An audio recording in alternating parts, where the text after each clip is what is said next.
La psicología oscura de la pobreza no se refiere a la falta de dinero en sí. Se refiere a los mecanismos mentales invisibles que se activan cuando el cerebro vive durante mucho tiempo en escasez. El cerebro humano está diseñado para adaptarse al entorno, no para juzgarlo. Por eso, cuando la carencia es constante, la mente aprende a funcionar desde la supervivencia, no desde la expansión. Este estado no es consciente, es neurobiológico. La amígdala permanece hiperactiva, el sistema nervioso vive en alerta, y la corteza prefrontal, encargada de planificar y evaluar, se debilita.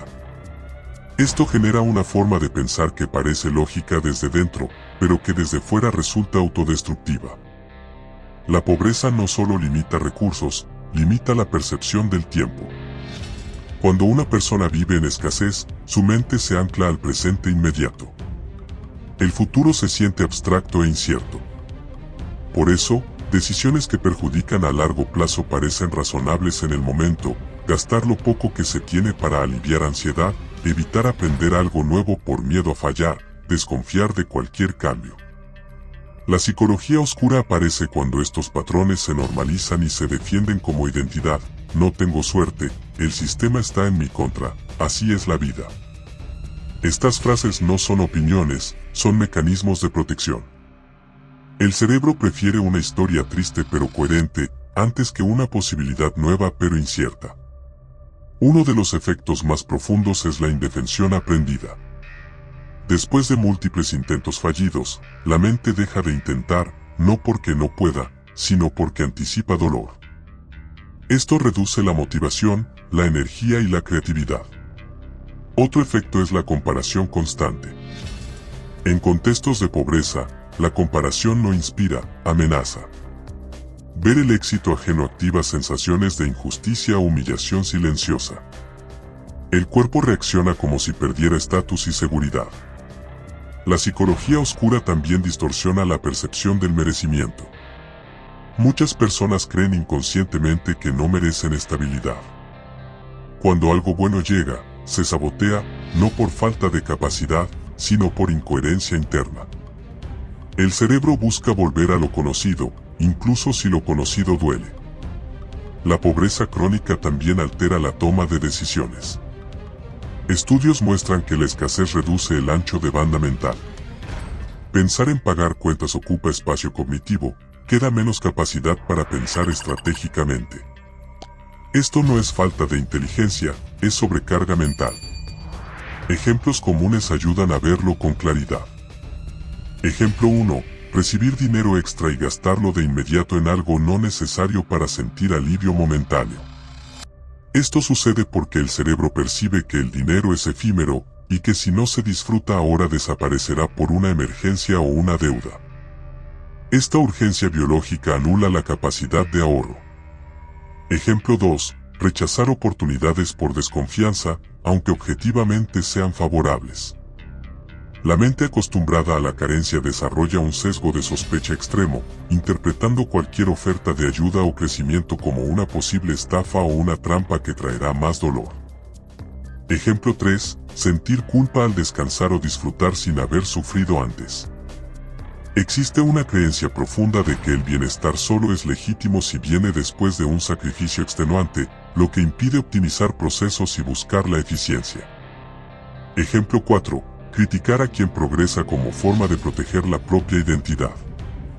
Al invalidar el éxito ajeno, el individuo justifica su propio estancamiento, evitando el dolor de aceptar que el cambio es posible, pero requiere un esfuerzo cognitivo que su cerebro agotado no quiere asumir. Ejemplo 5.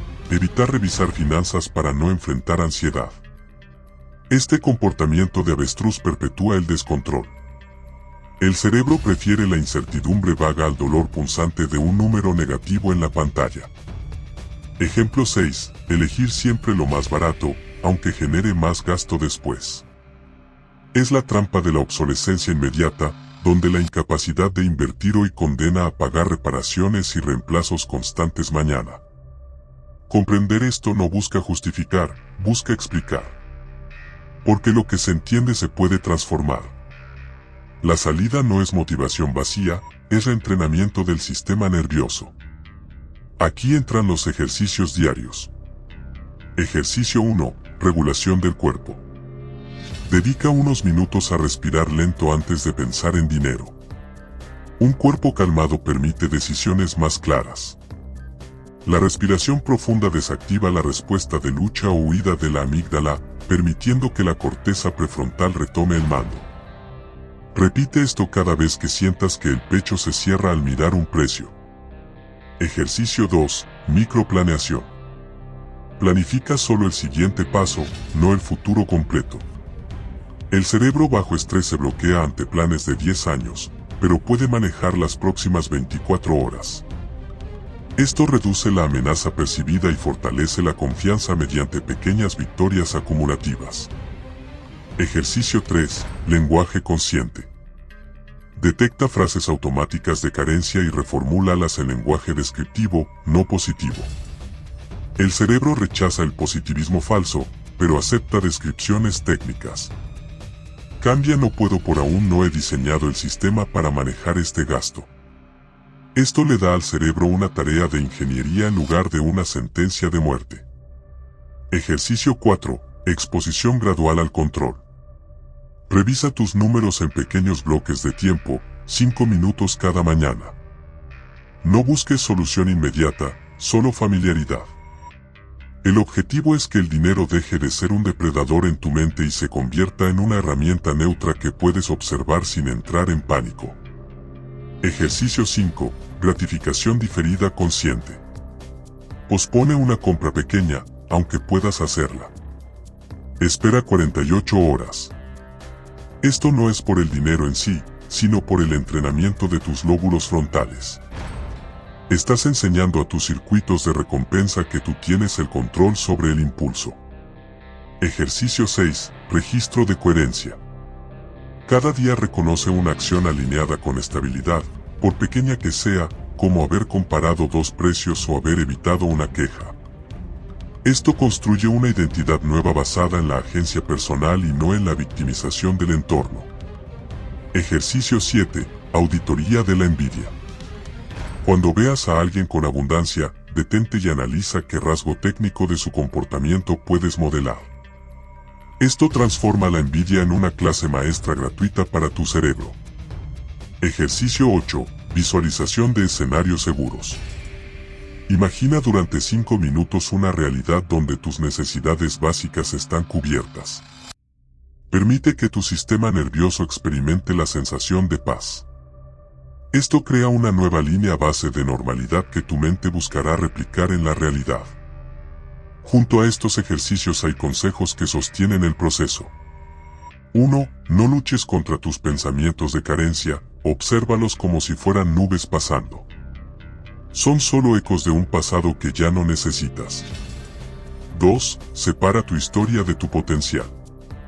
El hecho de haber nacido o vivido en escasez no es una característica biológica permanente, es una circunstancia que se puede reprogramar con disciplina. 3. Entiende que la incomodidad no es peligro. Cuando empieces a ahorrar o a invertir sentirás miedo. No es una advertencia de desastre, es el ruido que hace tu cerebro al salir de su zona de confort. 4. Evita comparaciones sin contexto. Tú solo ves el escenario de los demás, pero no conoces sus deudas ni su vacío interno. Enfócate en tu propia métrica de progreso. 5. Recuerda que cambiar la mente requiere repetición, no fuerza. Es más efectivo hacer un ejercicio pequeño cada día que intentar cambiar toda tu vida en una tarde. 6. Selecciona tus fuentes de información. El cerebro consume lo que ve. Si te rodeas de noticias de crisis y quejas, tu mente confirmará su sesgo de pobreza. Busca contenidos que hablen de leyes de creación y gestión de recursos. 7. Cuida tu descanso físico. Un cerebro cansado siempre tomará la decisión más conservadora y miedosa. La energía biológica es el primer activo que debes proteger para pensar con grandeza. 8. Practica la generosidad estratégica. Dar algo pequeño, aunque creas que no tienes suficiente, rompe el circuito de escasez en tu mente y le demuestra a tu subconsciente que eres un canal de flujo y no un depósito estancado. Cuando la psicología oscura se ilumina con comprensión pierde poder. No desaparece de golpe, pero deja de dirigir la vida desde las sombras. Este viaje hacia la abundancia es, en realidad, un viaje hacia el centro de tu propia libertad, donde descubres que el recurso más valioso no es el metal ni el papel, sino la calidad de las conexiones neuronales que decides cultivar hoy. La mente próspera es una mente que ha decidido dejar de ser una víctima del pasado para convertirse en la arquitecta de un destino lleno de propósito y serenidad.